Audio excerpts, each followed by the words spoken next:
Welcome everyone to History of Magic. I thought I'd take today's lesson outside, if that's okay, and I thought the fire might be appropriate to the story I'm going to tell today.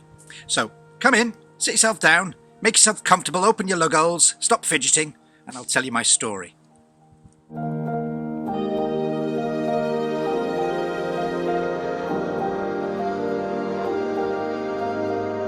Now today's tale is a very old story from ancient Rome. You see, there was once a woman, a very wise woman, an oracle, someone who could see into the future. She was a teacher and a healer. And in those days, she was called a sibyl, whereas today we'd call her a witch. And she was a witch of great age and wisdom, for she owned 12 books. Big books they were, bound in leather, and within the pages of these books were held all the knowledge and all the wisdom in the whole world.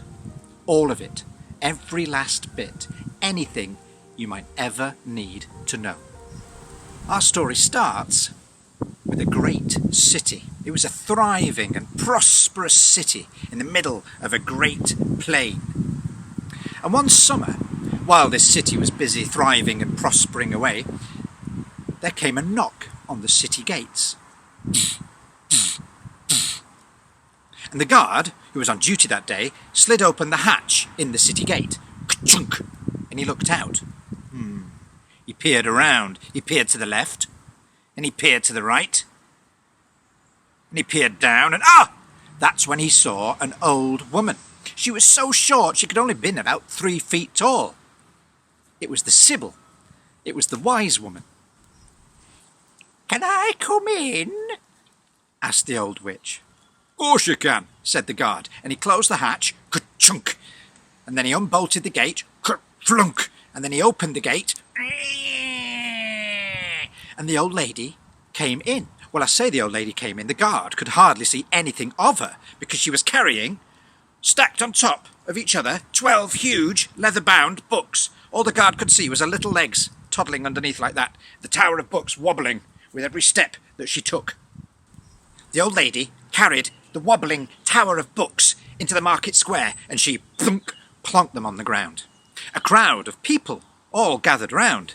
This looked entertaining, they thought.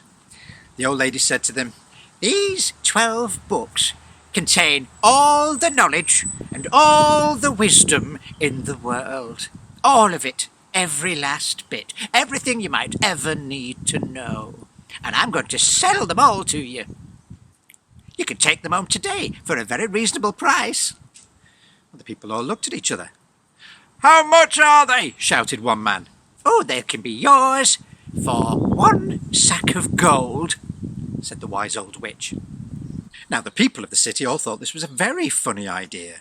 The old lady obviously had no conception of the value of gold, and they said that she should just turn around and go back to where she came from. And this the old lady agreed to do, but first she said, "I'm going to destroy half the books right here in front of you." And she asked for some firewood. Well, the people of the city thought this was great. They were in such haste to get their firewood, they were tripping over each other. And they brought her back the wood, and she made a bonfire right there in the centre of the market square. And she put half of the books onto the bonfire, and then she lit it with a match. The 6 books, half of all knowledge and wisdom of the world, burnt to ash in front of the people of the city. And then the old lady walked back out through the gates and disappeared over the horizon.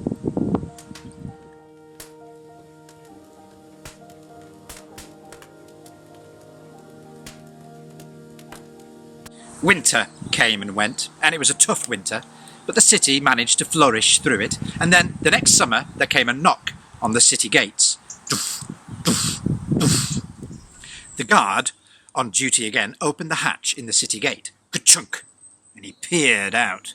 He looked to the left, he looked to the right, he looked down, and that's when he saw the old woman back again. "You again?" he asked. "Yes," said the old lady. "Can I come in?" "Of course, old woman," said the guard, and he closed the hatch in the gate, ka-flunk, and he unbolted the gate, ka-chunk, and then he opened the gate, like that. And the old woman, just carrying 6 books this time, tottered in to the market square, and she put the 6 books carefully down on the floor. And a crowd of people gathered round once more. "Oh, it's you again," they said, pointing to the old lady. "Yes, it's me," said the old lady. "How was the knowledge and wisdom going?" They all sniggered. "6 books," said the old lady. "Half of all the knowledge and wisdom in the world. And I'm here to sell them to you," she said. "Oh, yeah?" sniggered the people. "Only the price has changed," said the old lady. "I'm not surprised," said the people. "It's 2 sacks of gold now." "What?" "2 sacks of gold for the last 6 books of all knowledge and wisdom in the world. Take it or leave it." "Well," said the people of the city, "you can't be all that knowledgeable or wise yourself if you go around quadrupling an already outrageous price. If that's the sort of knowledge and wisdom you're peddling, quite frankly, you can keep it at any price." "Do you want them or not?" "No," said the people of the city. "Then I'll trouble you for a little firewood." And she built a bonfire once more in the middle of the market square, and she lit it with a match, and she put 3 of the remaining books on the bonfire and burnt them in front of the people of the city. And when she was done, she set off again across the plain and disappeared over the horizon.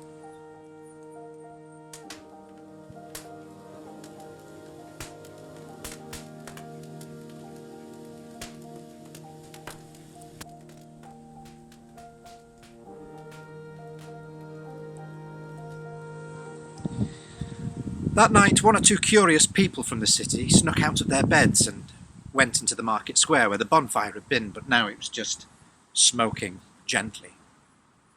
They looked at each other in an embarrassed kind of way, and one of them started sifting through the embers to see if there was anything left of any of the books, a page, or a sentence, or even just a word. But there was nothing. Another hard winter took its toll on the city, and they had a bit of trouble with famine and disease. But, trade was still good, and most people seemed to be reasonably well, so hey, it didn't matter all that much. And then, in late spring, there came another knock on the city gates. Dush, dush, dush. The guard, on duty once more, opened the little hatch in the gate. Ka-chunk! And he peered out. He looked to the left. He looked to the right. He looked down and, it was the old woman again. "You're early this year," he said. "Less to carry," said the old woman, showing the guard the 3 books that she was still carrying. "Can I come in?" "Yes, of course you can," said the guard, and he closed the hatch, ka-chunk, and he unbolted the gate, ka-flunk, and he opened the gate, and in came the old woman. When the old lady was once more in the market square, she spoke to the gathered people. "A quarter of all the knowledge and wisdom in the world. Do you want it?"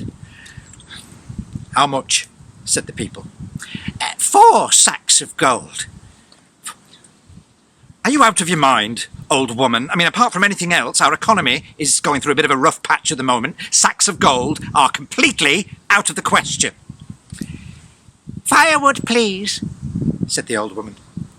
"Now, wait a minute. Look, this isn't doing anyone any good. I'll tell you what we've done is we've formed a committee to have a look at these books of yours, and what we'll do is we'll take a look at them over the next few months and we'll evaluate them, and if there's anything of any worth in these books, then when you come back next year, we'll maybe talk about buying them. But look, we're not talking sacks of gold here." "No, thank you," said the old lady. "Could I have some firewood, please?" "All right, but it'll cost you," said the people of the city. Look, it doesn't matter. The books will burn quite all right by themselves." And she started to tear 2 of the books into strips, and she burnt them right there on the ground. And then she left swiftly across the plain, leaving the people of the city to face another winter.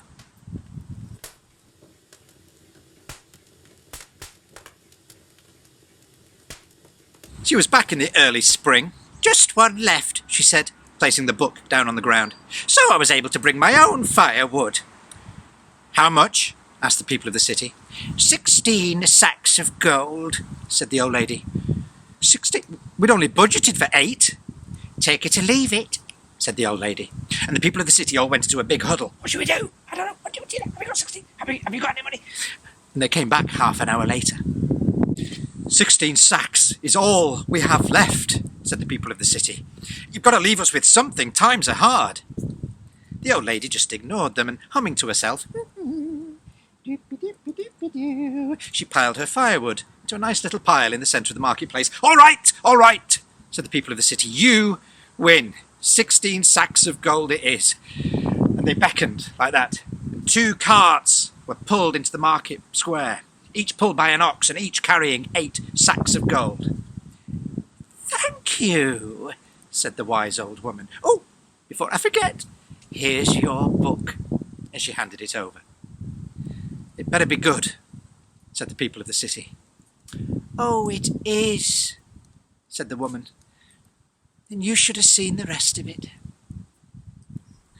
And she led the 2 ox carts away and left the people of the city to survive as best as they could, with only one remaining 12th of all the knowledge and wisdom in the world.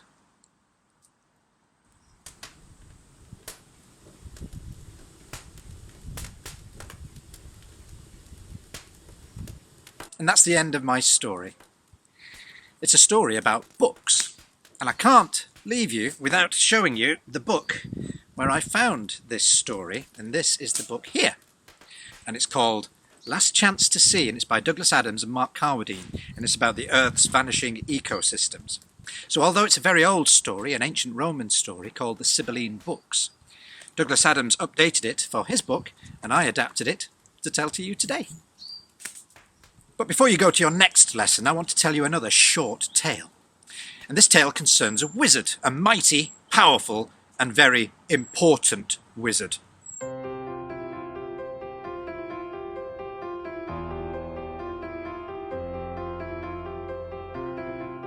And this wizard was walking along a road one day, and in the distance was a town, and he stopped to talk to a farmer who was working in the field.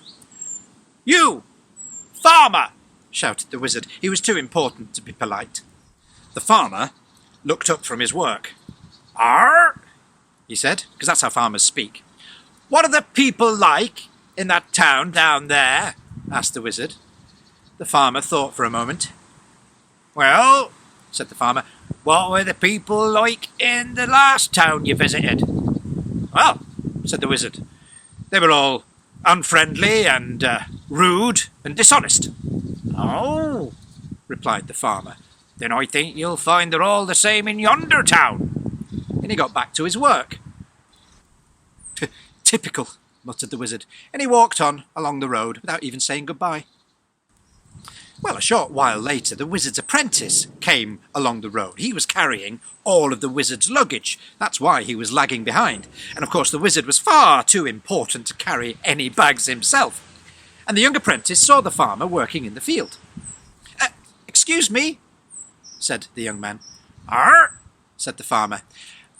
"Sorry to bother you. I just wondered if you could tell me what the people are like in that town down there." "Oh," said the farmer, thinking for a minute. "Well, what were the people like in the last town you visited?" "Oh, they were lovely," said the young man. "They were so kind, so generous. They were great people." "Oh," said the farmer.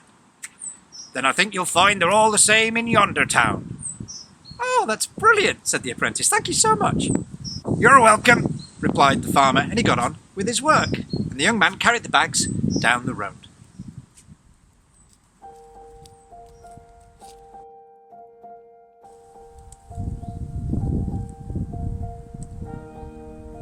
And that's the end of my lesson. I hope you've enjoyed it. I'll see you next time. Bye-bye.